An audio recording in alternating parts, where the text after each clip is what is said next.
Lizzie, it is my belief that Mr. Collins prepares to propose to you today. I absolutely refuse, Mama.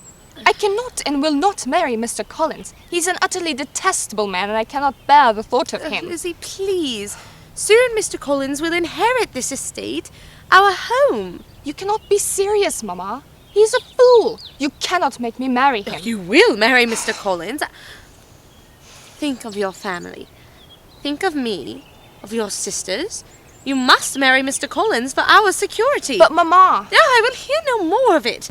Oh! Here come Mr. Collins and Charlotte Lucas. Now, be polite. Mr. Collins, how wonderful of you to join us. And Miss Lucas, have you come to call on Lizzie? Yes. I beg of you, please cheer her and talk some sense into her foolish head. My dear Mrs. Bennet, I am sure the fair Elizabeth could only be of the pleasantest of moods. Such flattery. Charlotte, may I have a word with you in private? Of course.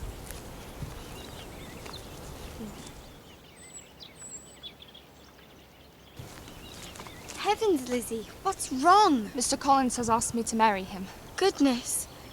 You've refused, of course. Mama will not let me. She says if I refuse, he will make us leave after Daddy's death. Oh, Lizzie, you could never be happy married to a man like Mr. Collins. Well, perhaps if you cannot refuse him, you could have him refuse you. Is that even possible? Ugh, he adores me. And for that you showed him scorn. Keep that up, and he'll eventually hate you for it. Charlotte, that's brilliant. I shall insult and humiliate him in front of everyone I know until he cannot bear the thought of me. Let us commence with the plan.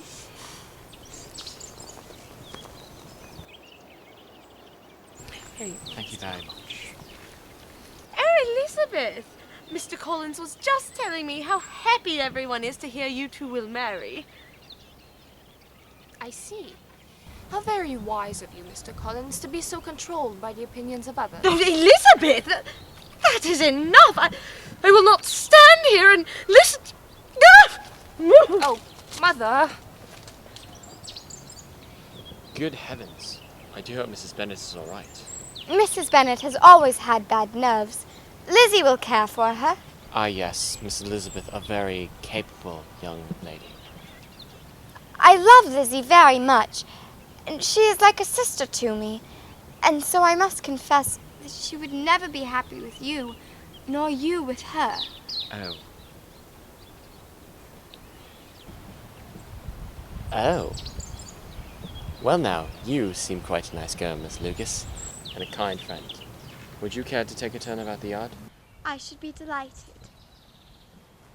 I have never been more embarrassed in my life. How could you? Walking